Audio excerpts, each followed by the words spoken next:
is the commandant of the Atlantic Seas, captain of the East Coast, your premier puffer right now, Hungry Box. Oh, he whistled it! Wow! Whistled it into an up smash kick. Unbelievable. That is something you don't see every day. Damn, the back of the head. That was rude.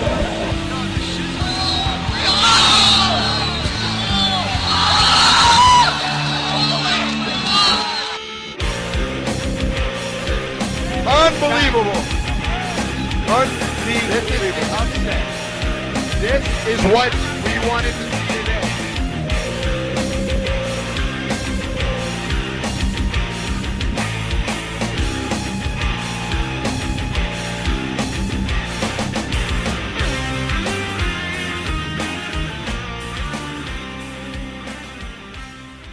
Hello everybody, welcome to Directional episode 31.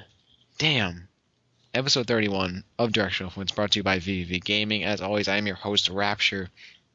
Wow, my throat hurts.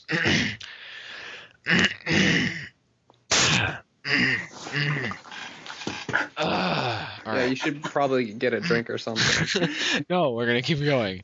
So, I'm Rapture here tonight, and with me here today are my favoriteest people ever. We have my co-host, Will. How you doing, bro? Yo, what's up, guys? I'm pretty sure you just called yourself Raptor, which makes you a Yoshi main. Yo, what's good, Yoshi mains? I'm Raptor. Because everybody calls me Raptor. Like, yo, I'm Raptor. Like, what the fuck, man? I have a podcast. Anyway, and of course, we also have with us, well, not of course, it's sort of like arrogant of me to say of course, because how would you know? We have another special guest here today, all the way from the Big NE, New England. Pelka, how you doing, bro? I'm doing good. What's up, guys? We have Pelka on here for pretty much no other reason other than the fact that he's cool and we wanted him on the show. So, to tell you guys what's going on in the show, which is always fun to do, before Pelka leaves the hurricane that he's apparently in. That's cool. What are we talking? What we're talking about today is really cool because we have some hype things. First off, some Wii 2 news, particularly about Super Smash Bros. 4. I have things to share with you guys that is so hype you may need to change your pants. After that, we're going to be talking a little bit about E3, in particular what me and Will maybe be participating in during that time period. Then after that, Pelka just farted. Then after that, Will, you went to DNA. Yes, I did. You did. And I happened to team with Pelka here. Yes, so we have the team here. And then after that, guys, and then after that, we talk, we randomly, but still awesomely, sit down with the guys from the Smash Lab. Because you guys don't know enough about Brawl, but they do. And they're releasing some new stuff, and they're going to talk about what they do, what they're doing, what they're going to do, how they do it, and why they do it, and who's involved later on in the episode. So I hope you guys, wow, my throat feels on fire. So tonight, guys, I hope you guys enjoy the episode 31. We're going to talk about all that stuff I just listed. So stay tuned, etc. You guys know like what to do. Okay.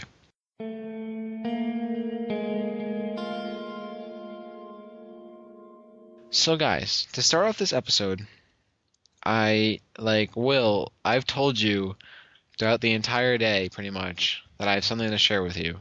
Yes, and you've kept me on edge, so you should tell me now. Okay, we're going to tell you guys. So this past weekend, I was talking with a good friend of mine who I have worked with in various projects, including this one, indirectly. Over the weekend, I talked to him and I've worked with him, and I've known him for quite a while. And I can't reveal who he is, but I'll tell you that he is a male. So it slims it down for you guys. I was originally thinking I should say this person the entire time, but I knew at one point I was just going to say he, so I'm just covering my track. I'm just going to say it's a guy, okay? It's a guy. So there you go. And I would call him, through how he works in the industry, a rather reliable source, considering he knows, not considering, but on the same hand, on the same token, that is, he told me a bit of information that he is saying, yep, you can tell people about the Wii 2 Project Cafe Nintendo Stream deal we got going on. Now, we all know the system will be playable in some way, shape, or form. This E3, we know Nintendo has confirmed its existence, but has not confirmed the fact that it's probably not called Project Cafe or Project Starbucks, or whatever. Can't let you brew that, Starbucks. But, on to the rumors. I have 3 rumors for you guys. And it's a rumor because it's not 100% confirmed, and I don't know if it's going to happen at all, but this is what I was told. So let me lay it down for you guys. First off, I'll talk about the console itself. Now, you all know that the stream, I'll refer to it as a stream, Project Cafe, will have controllers, apparently, that will have a sort of like a tablet situation going on the controllers. Whether or not this will work as like a touchscreen or whatever, I think it will be a touchscreen as far as what we know. But apparently you will be able to stream the games from your console right to your controller.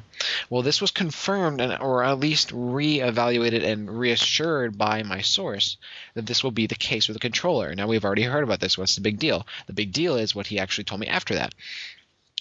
Imagine you're playing Mario Kart, and this is an example he gave me, with 4 people playing, legit, whatever, with 4 controllers playing some Mario Kart split screen.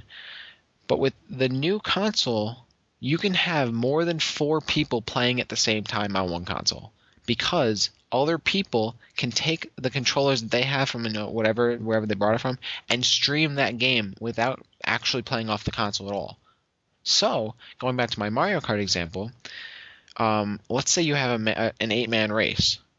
You don't need to have online. You don't need to have LAN. Why? Because the Project Cafe Wii 2 will allow you to have more than 4 people. The industry standard, the 4 console set layout, will be blown up to more people. He didn't say exactly how much, but let's just say you can have 8 people racing in the exact same race on one console by having 4 people play on the screen and 4 people play on their own controllers without even having to need the screen at all. That right there, like I said, is hype. I don't know what you guys think about. Let me get your think. Before I move on. Will, Pelka, what do you think about that? Well, this sounds pretty ridiculous because, like you said, the standard is 4. Yeah. Even for like wireless controllers, like it only syncs up to about 4 controllers. So you're saying that there'd be 4. Say if there was some Mario Kart in the next system, which I'm sure there will be. Sure there will be. There'll be 4 like split screens. Yeah. And then I'm not even sure how big the screens are on the controller, but like they could just play by looking at their controller and it'll just wirelessly sync up. That is, considering the specs, which we have, like the 6-inch thing, which is apparently because he said that what we know about the controller is pretty much correct. So he said going off of that is what you'll be able to do. So it would be like today taking your Wii and having like 4 people play Mario Kart Wii with like GameCube controllers, and then having 4 people take like their 3DS and play, like streaming it to their 3DS or something. That's 4 other people. That is the crux of what he told me. It sounds like it's gonna be the new party system. Well, that's the thing too, is that logically I think that's a good idea, because you know what, to be honest, the more people the better. But yeah, I mean, like a game like Mario Kart sounds hype. But like Smash Bros, which is limited to like 4 people, probably always and forever. I mean, I guess that would work. I don't know, Pelka, what do you think about that? You think this is legit, Pelka? Well, I definitely think that if it does come out how you're talking about, a lot of people, like some would like it and then like others would hate it. But that's kind of an obvious response to it. I feel like Nintendo would definitely be stepping up their game though, because it'd like reach out more to the kids who like all want to play with their friends and stuff.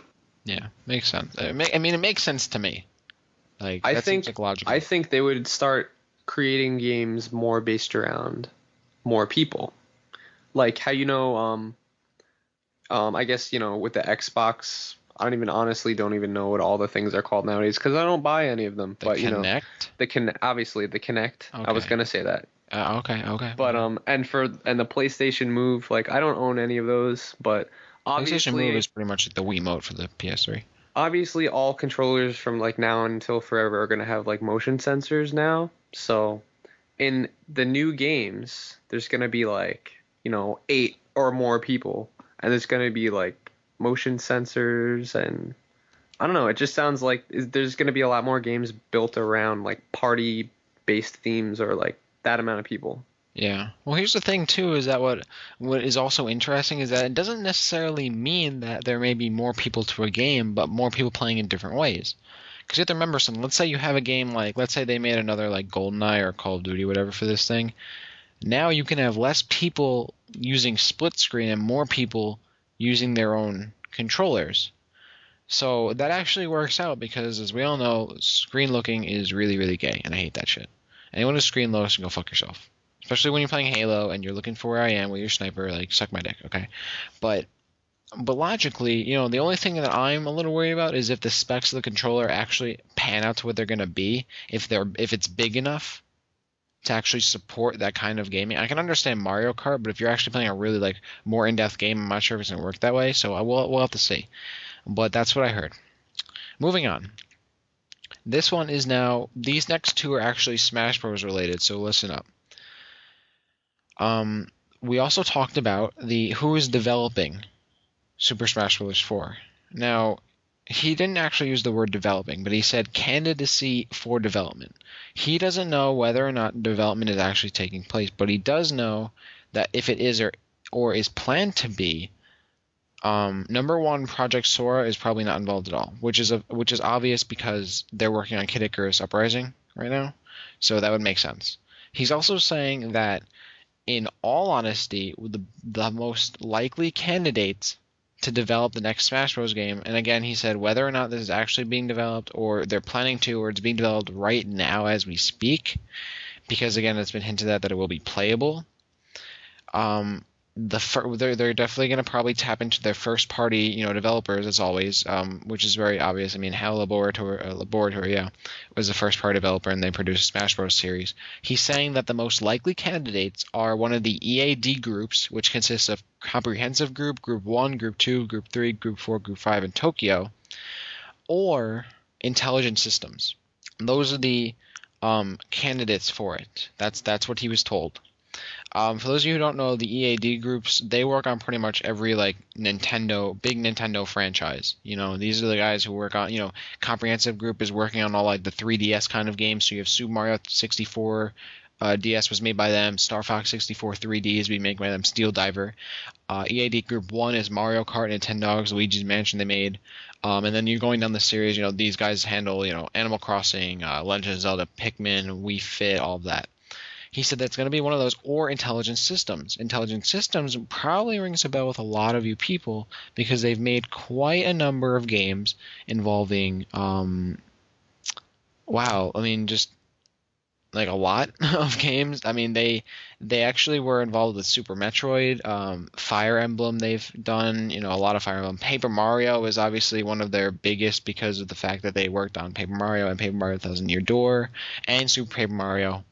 Advance Wars is theirs, Pokemon Puzzle Challenge, Mario Kart Super Circuit. They've actually done a lot of games. Even the WarioWare series they've done, they've worked on. And then of course the problem we're seeing here is they are also working on the Paper Mario 3DS game. So they may not be doing this, or may not be the most likely candidate. But for some reason he mentioned Intelligent Systems quite often. And he also said there's obviously the chance of them going to one of like the SPD or NSD groups, but they're going to stay first party, and it's probably not going to be Project Sora or HAL Laboratory.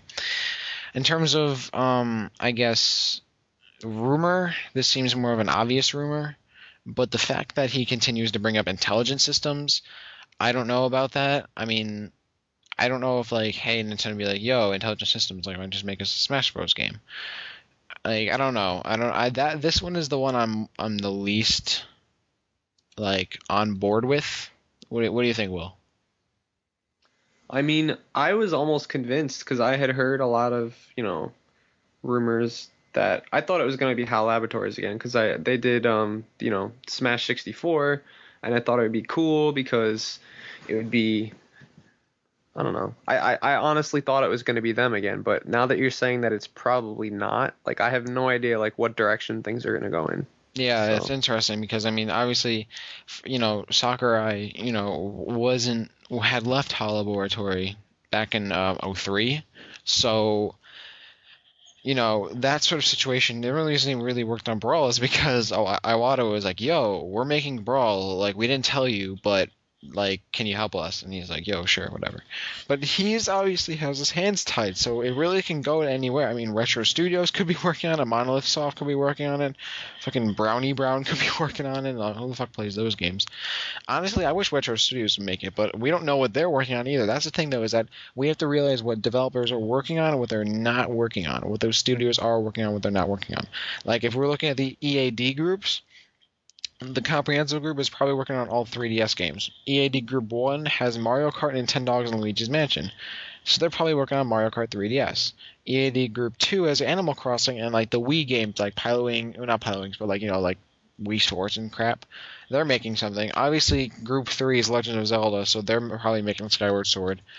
Now, Group 4 is the only one, and Group 5 and Tokyo are the only three that I'm like, they could be it, because Group 4 is working on Pikmin.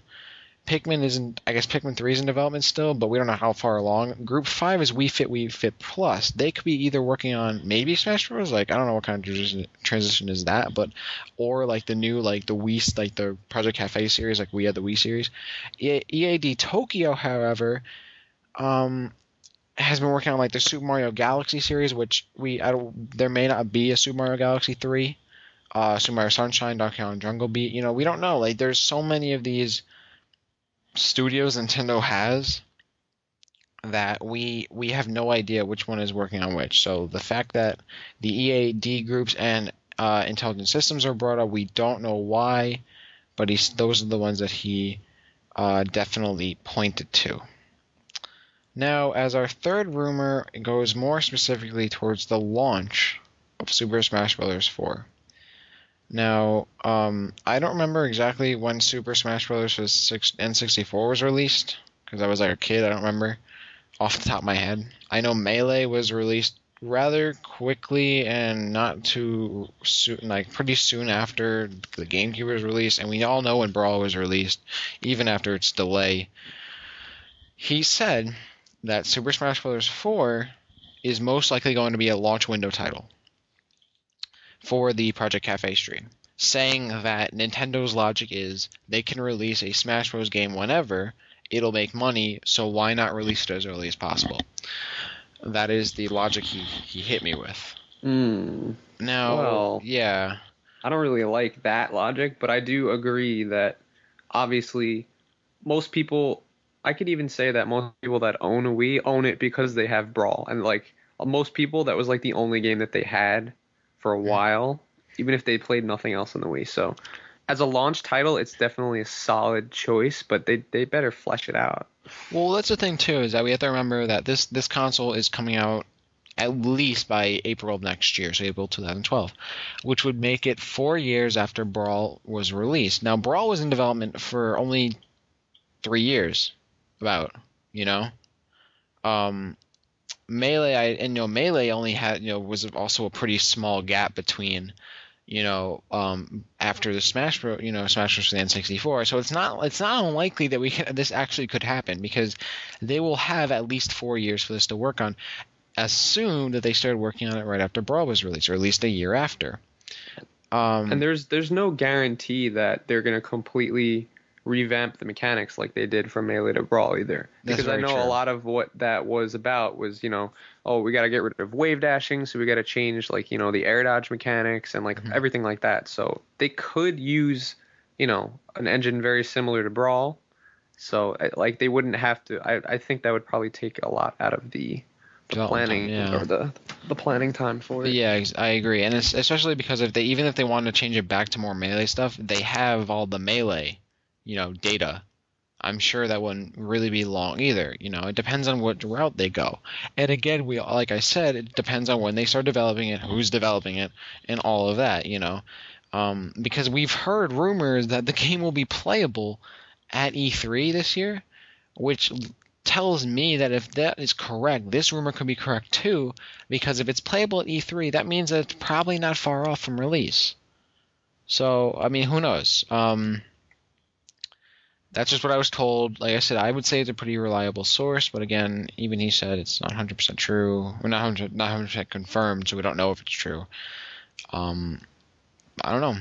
So for those of you who are listening, let us know what you think about these rumors. Think they're lies and bullshit? Do you think there's actually some truth in there? Who knows? But we're gonna find out. I will try and find out, and hopefully we'll hear more about this stuff in the coming weeks. And at E3, which changes me to my next point, E3. Will, who the fuck's going to E3? Yo, I was just gonna ask Pelka, yo, how jealous would you be if me and Rapture get to go to E3, which is kind of possible, and that they have Smash 4 there? Like, That would be really amazing, actually. I would feel like proud for you guys because you get like a sneak peek on the game and you can tell everybody about it and say you played it. oh yeah, don't even worry about that. We'd be covering the hell out of it if that does happen. So what do you think? What are our chances, Rapture? All right, well, let me explain exactly what's going on. Will and I have registered for the E3 Expo this June, 5th through 7th, or like 7th through 9th, whatever it is, through media, and we are awaiting our confirmation to get in. And like I said, it's a trade. Well, I didn't say it, whatever. It's a trade-only event, game industry only. So we're banking on the fact that our credentials are good enough. Props to DI for existing. And pretty much once we get the confirmation, we're going to be booking our flights and hotel and getting the fuck out of here to go for the best week ever and play the Project Cafe thing. Hopefully Smash 4 is there so we can jizz all over it and money match people in doubles, which is our plan, by the way. If Smash 4 is there, we are going to money match people at the expo in doubles. We're gonna money match developers for like their licenses on games and shit. Yeah, like we're gonna money match rights to characters so we can like make our own game with like the weirdest ass fucking character roster ever. We're gonna money match them for their fucking engines and shit, for their half their studio buildings and all of that. We're gonna money match a lot of shit. It'll be fun. But in terms of chances, I don't know. I mean, the people I've talked to, they said that they're flexible. There's a good chance that we have a good, we can get in. It really comes down to who we're placed up against, and priorities, and all of that kind of good stuff. But if we do get in, as we are media, that's what we applied under, we do not pay the standard $500 a pop to get in. So wow, I had no idea it was that much. Yes, it is $500 if you're not media. For a regular attendee, and even if you're an attendee, you still have to be part of the industry. It's not like anybody can get in and just be like, yo, I'm going to E3. Like, you actually have to be a part of the industry, and you have to pay $500 and airfare and hotel, or however you're getting there, wherever you're staying. That's like somebody going to Massachusetts and getting a little bit of money and then getting a speeding ticket for $100. No. Oh, speaking of which, Will, so you went to bad. DNA, so tell us about DNA, because we're going to talk about that. Yeah, we were really hyped to go.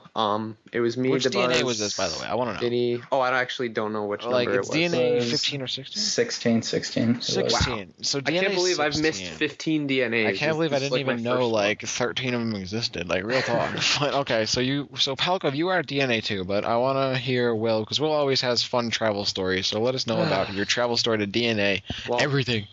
Well, we decided to cut an hour off the trip we stayed at Vinny's house. He lives in Oceanside, aka Bumblefuck, Like, this place isn't even on the map. Southwest Long Island. Yeah. So it's actually funny because the Buzz's parents never let him go anywhere or do anything, but they let him stay over at Vinny's house for whatever reason. So I picked him up. I got Kieran Blaze. I got PD, Punishment Divine, our third co-host who is usually here with us. And we chilled at Vinny's house. We practiced for a while. We had some ramen. It was good times. Ramen's good.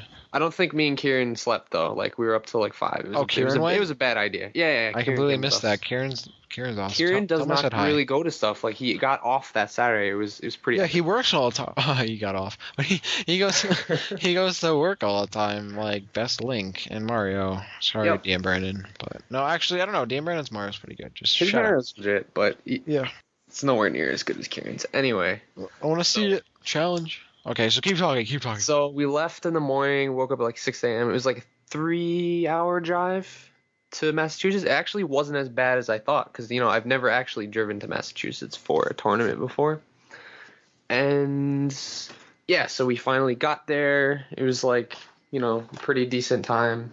We didn't take that long. And yeah, unfortunately a lot of people seem to have bailed on the tournament. Like New York was just dedicated on going. And like New Jersey was supposed to go. Like Ally was supposed to go. A lot of people bailed last minute. I'm not really sure why. So sucks for them. Screw them. It was a fun tournament. Me and Pelka teamed. We were supposed to have practiced, but the thing is, like, I don't know, it just didn't go the way we planned because we didn't really practice at all. Like we got there, we're just like, all right, you know what? We got our team strat. Like we don't need practice. So we just like headed into the tournament. Who did we play first round? I don't even remember. Mike Ray and Hinkage first round. Oh yeah, that's right.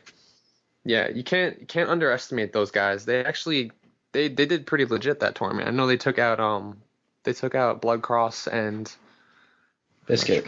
Yeah, Blood Cross and Biscuit in losers bracket. So they did pretty legit. So we used that round to get warmed up, I guess. And then there was only like 5 teams though that entered, I think.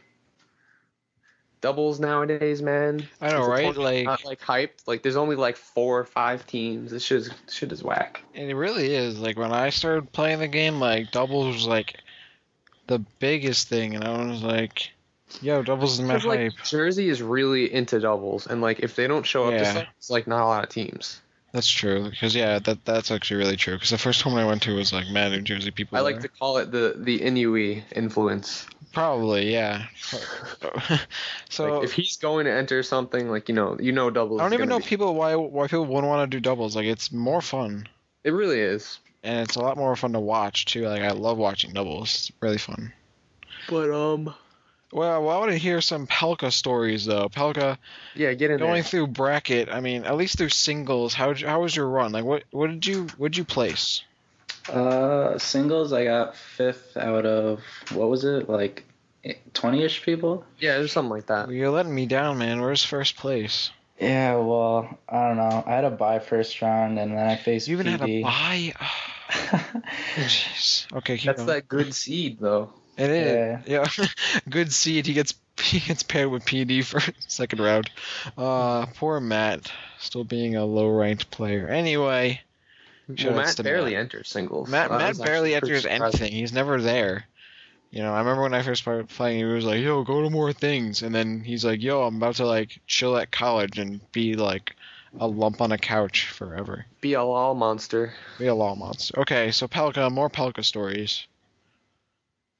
Yeah, so I faced him first round. He went Marth on me against my Falco game 1. How did that go? Yeah, it was actually really close, surprising. He took me to like last stock 50 damage.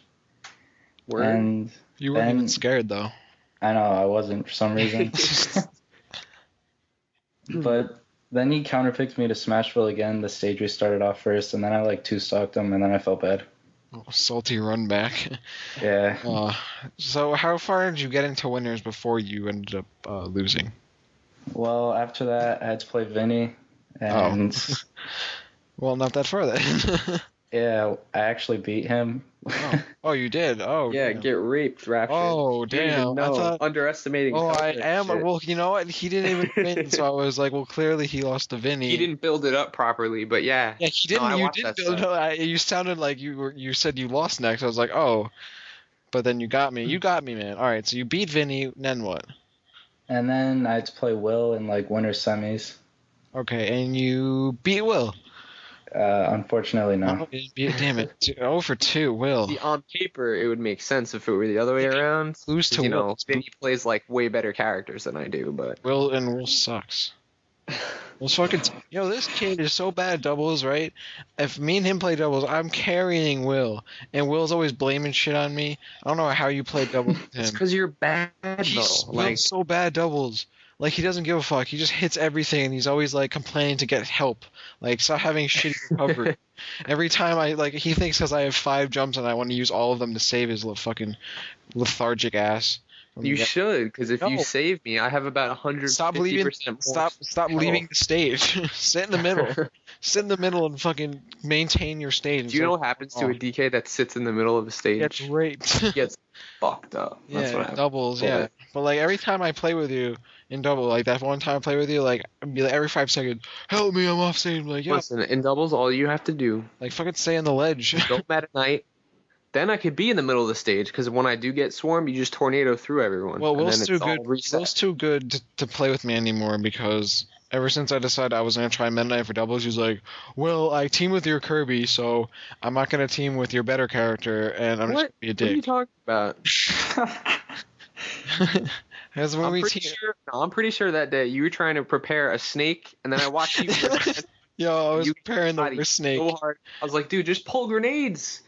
just please, like one of them will go off, and you didn't pull like one grenade the whole match. Because I don't know kept what you- forgetting I was going for that solid F tilt approach. Walking up to people and going for the F tilt because it looks so cool. Yo, I was preparing the worst snake in the world that tournament. Like, I was so hyped preparing this snake, like, on Wi-Fi for 5 days. It's like, yo, this is the best snake because I was beating computers. I get to the tournament, Anti plays me or so. Who played me? Was it Anti? Yeah, it Yes, was. and- Anti plays, and okay, look, honestly, Anti isn't the best judge to show me whose character I'm with, right? Because he's gonna beat me either way.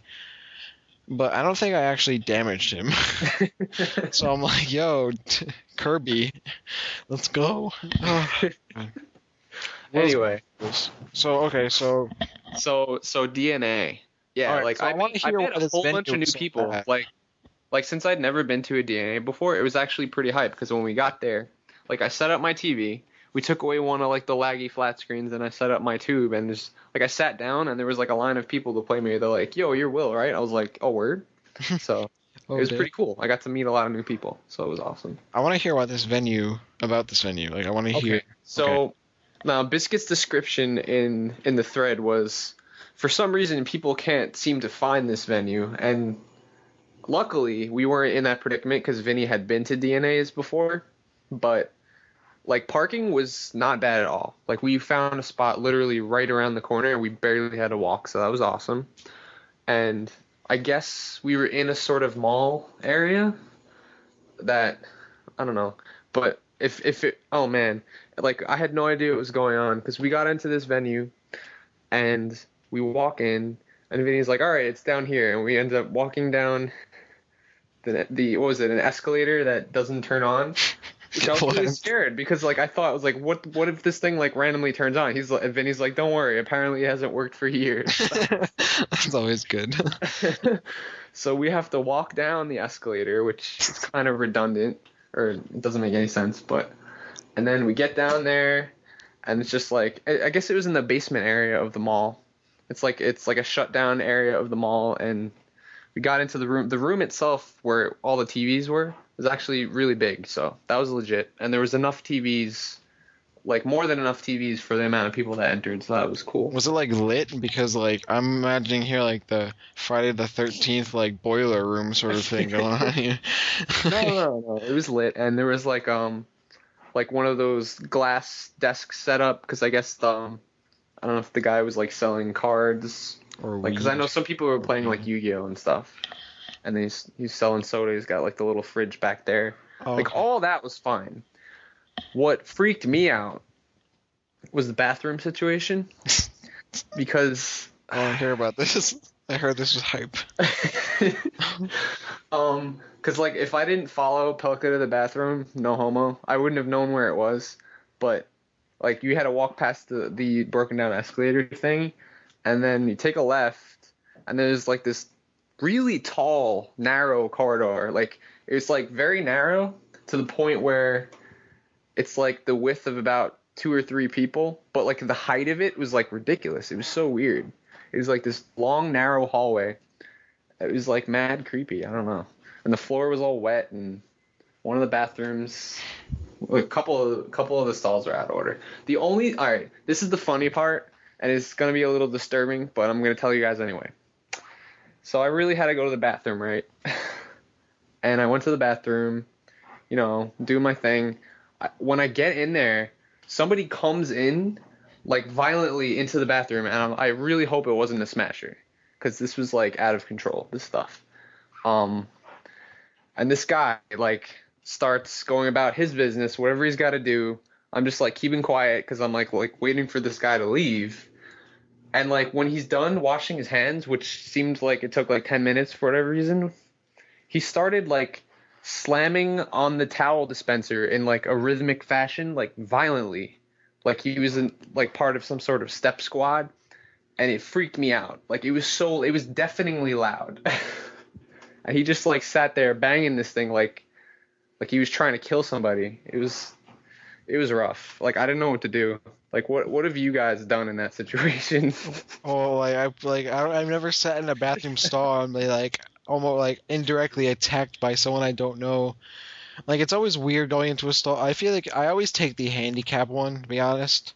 I know people like don't like that, but I want You space. like the spacious, And the I luxury? like the hand. Yeah, it's so luxurious, and the handle, like like they have the handle thing that comes down. I can rest in case I get tired. But no, I've never had someone like have an episode in the bathroom. I've had one really bad experience though. It was where I work, at Target, and I walk in. I was on with my half break, my 30-minute break. And I'm just minding my own business in the stall, doing a dookie, just like taking a poop, chilling there. And I'm like, oh, there's no toilet paper in here. Well, so I'm like, all right, well, I'm going to have to like put my clothes on. Not that I was naked or anything, but not that I stripped down in all my clothes, like take a shit. But I pull my pants up. And I'm like, yo, I'm just going to go to the next stall and, wipe my ass and be done with it. This guy was a ninja, okay? I walk into the stall, and I do, in fact, wipe my ass, right? And I get it all clean. It's all good, and I make sure I'm all clean, whatever.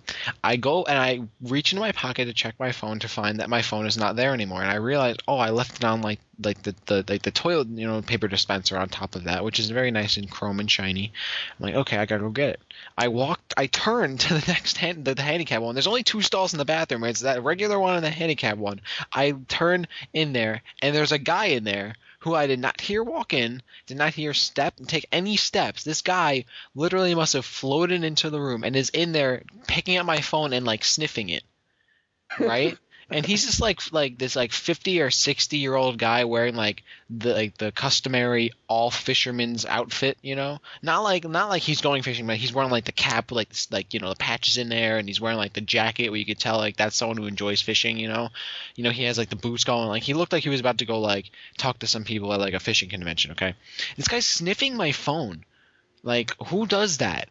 Like, what is he? I didn't even understand what he was looking for. And then I'm like, and now I don't know what to say because I'm afraid he's going to, like, attack me over my phone scent. And I'm just, like, standing there, and he looks at me. He finally looks up at me because I'm just standing there, like, with my, like, vest on because I'm, like, a cart attendant dude. So, like, I got my, like, glowing-ass fucking vest so cars can see me. And the guy just, like, puts it down, and he just says sorry and walks by me and leaves.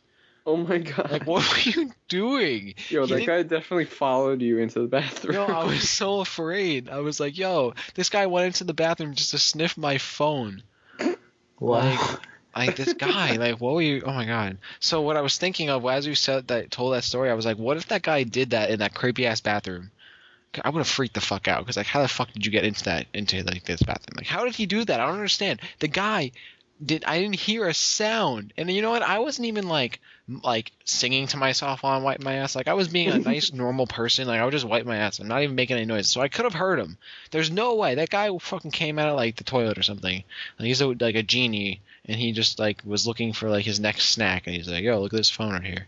You gotta watch out for those secret compartments in the bathroom. Definitely. So like I try not to use the handicap stall as much, but it's so luxurious that I just can't help myself. The worst is when like someone comes in that needs it, and you're just in there like poker facing it. Like I hope they don't realize that I'm not handicapped. I think if that ever happened, just like gimp your way out, just like get a limp going. It's like, no, I've never even thought twice about anything like that. Like just use it. I think of these things when I'm going to the bathroom. Like, what do I do with this situation? Because you're very vulnerable. That's I'm gonna stop talking about this. But anyway, so that was TNA. So that was that whole situation. And up next, we have a very, very special interview with the guys from Smash Labs. Do you know what that is? Probably not, but you're going to learn a lot next.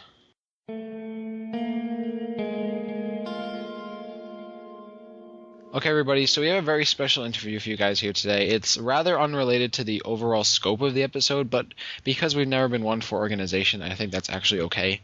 So here tonight we have people from the Smash Lab, and I'm sure you guys are like, what's that? And I'm sure other you guys are like, oh wow, these guys are cool. So I'm going to introduce here Biosonic and Rocket Science and Deluxe. Biosonic, how are you doing in particular? Pretty good. Schoolwork and all that.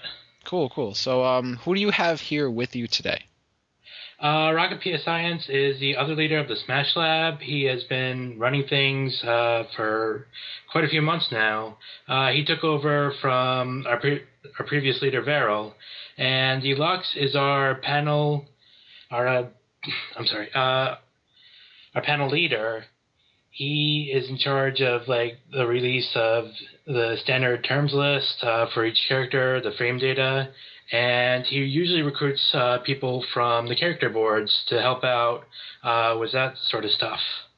Cool. So, can you give me at least an overview of what exactly the Smash Lab is? The Smash Lab is primarily here to gather frame data, to research techniques, research or name advanced techniques, all that. The Smash Lab is right there for techniques, to name them, to research them. We use hacking tools to research frame data. So essentially your basic function is to just provide the data that we all would like to use in competitive play, right? Right, and we also research advanced techniques. Gimmer has been spot on with his advanced techniques and his research into them with Metagame Minute. And right now we are researching other things. Some of the things we've completed recently include airwalking, and on the hacking side we've also got hurt boxes that we've recently found with the help of Tumai. And right now he is going around character boards. He's not only doing the hitboxes, but he's also like doing these little graphics that show both hitboxes and where their hurt boxes are. Cool. Moving over here to Rocket Science. Rocket, how long have you been involved with Smash Lab? I'd have to say since the summer of last year. When I became a moderator, I had immediately got interested in taking some sort of role in the Smash Lab. At that time, Veryl had just come to leadership, and under Veryl, not much had happened since he had extremely high expectations of what the Smash Lab would do, and most people simply weren't up at his level. And so from there, I just basically was an active member in there, and when he stepped down from it, I took control. And then school started and things got really slow, and now we're finally starting back up again. Cool. So with your time with Smash Lab, do you feel like it has all like changed from what you started on? Anything significant in terms of that? It is definitely very different from where we had started. Vera was mostly interested in research for himself rather than more of releases for the public, whereas I'm much more oriented to getting this information to the public, because that's who really needs it. Cool. Deluxe, you are a panel member, so that seems, I would say, rather important. So at least tell me about what your job is. Well, as you heard RPSI talking about how there's kind of a lull after he took leadership, and one of the main ways we were looking at was trying to how to spur activity in the Smash Lab, and what I came up with is trying to involve different members from each character board as sort of a way to act as a liaison between the Smash Lab, just kind of so we can get more ideas on what to research and how to go about researching things. There's a huge concentration of Ice Climber members and Lucas members in the Smash Lab, so they're pretty well represented. So we kind of have a general idea on what to research for that character, but if it's for something that's a lesser represented character, we had a hard time coming up with topics and things like that. So it's a good way to sort of involve the whole community and get the info that needs to get out. Cool. Well, I mean, one of the things I was thinking about is like, because I guess Will would sort of benefit more from the information you guys release. But any of you just answer this, but any of you really think that like what you're doing really does make a difference in the community as a whole? Yeah. With frame data, with the different frame data, you can figure out, hit lag. How does this cancel out that? With the advanced techniques that we find and put the research into, one of the things that we're putting out a video in a few days is crouch canceling in Brawl. And what that does is when you crouch cancel, it cancels hit lag. And some of our members have been researching how to abuse that, how to rewrite some matchups, for instance. Fino has been a prime factor in that. He has done a lot of work into the Falco Olimar matchup and finding a way to reducing the hit lag in Falco's jab to really redefine the matchup. So you're saying that there's still a lot of things you guys are still finding, 3 years into the, competitive scene of this game. Exactly. That's ridiculous. I mean, both games are going to find a lot of things that have yet to be discovered. I mean, even in Melee, they're still discovering stuff even right now. Yeah, that's true. I mean, like, it feels like, and in many ways, especially on the advanced technique side, I felt like, with Melee, just the build of the game, there's more ways to find these kind of things. With Brawl, I felt like, we're sort of done and we've hit the plateau really, but I didn't really realize that you guys are still finding these things, almost on like a situation basis here. I don't know if a daily basis, but that's actually really cool. I mean, I didn't even, as long as Kirby gets some stuff to work with, I'm pretty much set on that. Will, what about you? What are your thoughts, questions, comments, concerns? Well, I was actually pretty interested when you guys said that you wanted more character representation and like you said you were getting, liaisons from the character boards, and I was wondering which characters you guys were obviously probably, no, it even sounded like some of the lower tiers might even be more interested in frame data and stuff like that. So I was wondering what kind of characters you guys were looking for, like more representation of. The goal is eventually to get to every single character. Right now, we've pretty much been using Meta Knight as a test or kind of a run through just to see and what we can expect when we do the rest of the characters, but we're almost ready to release a lot of the Meta Knight information, at which point the process is going to speed up fairly quickly, and I think we're going to do most of the top tier next and then kind of work our way down unless there really isn't any sort of clear plan, but for right now it seems like we're going to start at the top tier and work down kind of based on total number of usage per character. All right. Well, because that seems obviously like the smarter choice, because a lot of even people that don't use Meta Knight, they're going to want to know his frame data so that they could take advantage of, his supposed lag, wherever that is, or whatever weaknesses he might have. But yeah, that would be really cool if you guys could get that info out. Because I know in general, a lot of people, myself included, have a lot of trouble with things being a fatter character main. I have a lot of trouble when it comes to like certain types of projectiles. So if there would be some way that like a more useful way of, I guess, either playing in or around the projectiles or avoiding them in a certain way, like, because I don't even know. I just kind of play it by ear when I see, like, say if I'm fighting like a Toon Link and they're just throwing all these sorts of things at me, like I don't really know my best options according to frame data, saying like if he throws a boomerang at me, like which tilt should I use, like what'll have the best, like if I clash it with this tilt, will I have the best frame advantage, like things like that. So I know with a lot of characters it's probably the same thing, that they would know which of their moves would be like the best option to clash with this projectile or like to clash with this move. Like I'm still finding out, and I've been playing competitively for 3 years. I'm just finding out that like my up tilt stops like certain down smashes if I'm like reversed. It's like, it's crazy. So like anything you guys could tell us, like I'm sure would be really, really helpful. So I'm looking forward to some stuff. Okay. I actually have to agree with that. I feel like there's a lot of things that, people of, I guess, his caliber, despite the fact that he uses a really unnecessarily large character, but I feel like there's a lot of ways that, yeah, he could sort of figure out, well, what's my best option here?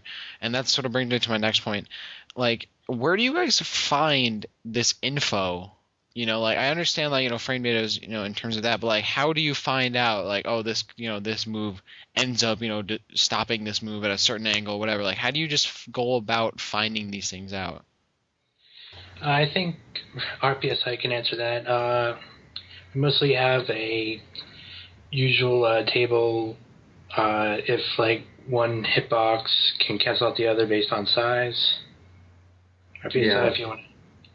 There's a lot of things about the hitboxes. Is that we use programs like that are designed by the developers to assist with this, and they typically use it to make their own custom characters.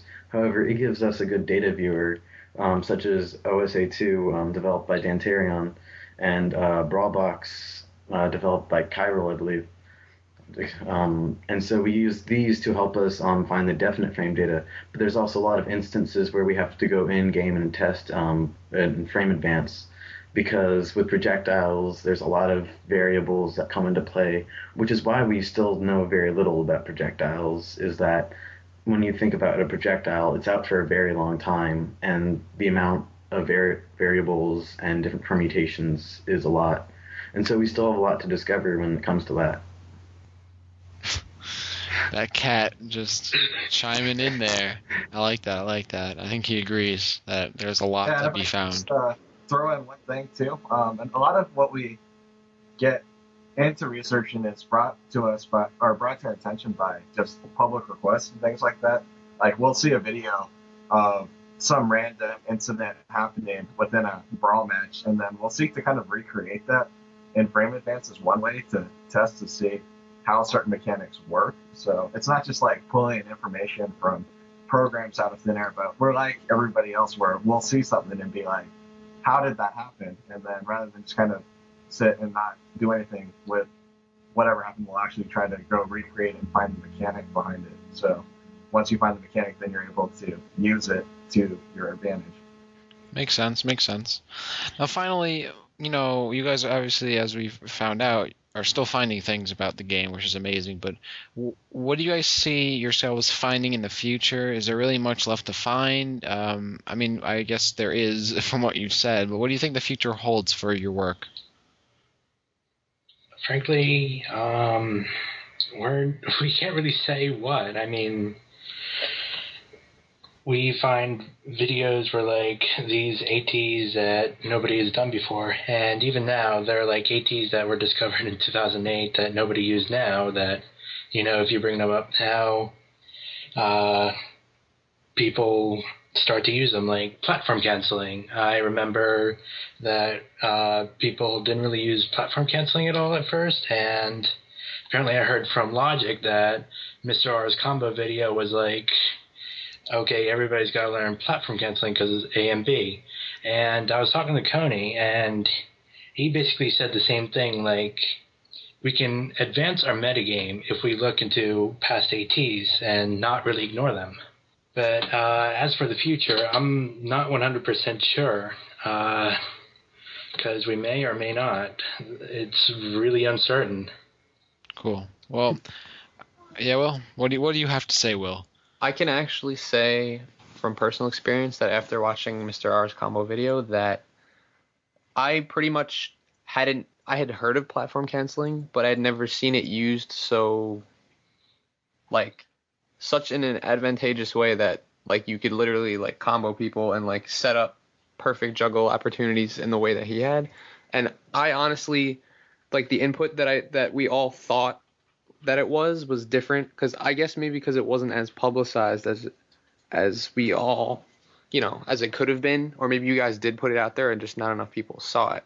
So I think if you guys had ATs and, like you said, past ATs, and if we look them up, and I'm sure there's videos, but if we just find a way to like publicize them more so that more people see them, then I think then the metagame would actually advance more. Because I platform cancel now, But until the Mr. R's combo video, like I didn't do it at all, and I didn't know until like semi recently that all you have to do is press down mid jump. Like everybody thought it was like air dodging down. It was like down air as you're jumping. It's just down. Like it's not hard at all. It's not like Melee, but yeah, I think we should just work on trying to get it more out to the public so that, and I think we could help you with that. If you guys have any ATs that we haven't heard of, then we could post it for people. Yeah, definitely. Just let us know. And with that said, I want to thank you guys for joining us. I hope that everybody that's listening realizes that Brawl actually has a lot of stuff we don't know about, apparently. So definitely don't stop playing until Super Smash Bros. 4 comes out so we can start all over again. So I want to thank all of you guys, Biosonic, Rocket Science, and Deluxe, for joining me and Will. I hope you guys continue to find this information. Definitely let us know when some new stuff pops out, because we're going to probably try it and use it to our advantage anyway, so we want to know first. Thank you for having us on. Yeah, thank you. All right, cool. Alright everybody, this brings us to the end of Directional Influence episode 31, brought to you by VVV Gaming. I am your host, as always, Rapture. So I thank you guys for joining me. Wow, I was almost doing the intro there. That was a little weird. So yeah, I'm Rapture, Dakota, signing off here, of course, my main man, Will. And I'm like really trying to do the intro, I don't know why. Pelka, I want to thank Pelka for joining us. The Smash Lab members, I want to thank them for joining us. Rocket Science, Deluxe, and of course Biosonic, thank you for joining us tonight, or today, or this morning, whenever you're listening to this episode, doesn't really matter. Anyway, so I want to thank VVV Gaming for hosting the show for us. I want to thank all of you listeners for keeping with us for 31 episodes. You can obviously follow us on Twitter, Facebook, not MySpace, VVV Gaming, All's Brawl, and Smashboards. If you guys want to talk about anything of the things that we've talked about, please let us know. And I want to give shoutouts right quick to, wow, I can't even think of any shoutouts. Somebody think of shoutouts for me next episode. Alright, so we're going to sign off now because this has been a rather long episode. I don't want it to hit an hour just about yet. So thanks for listening. Episode 32 coming up next week. I believe Alex Strife will be on to talk about more Apex. I just talked to him, so that may be the case.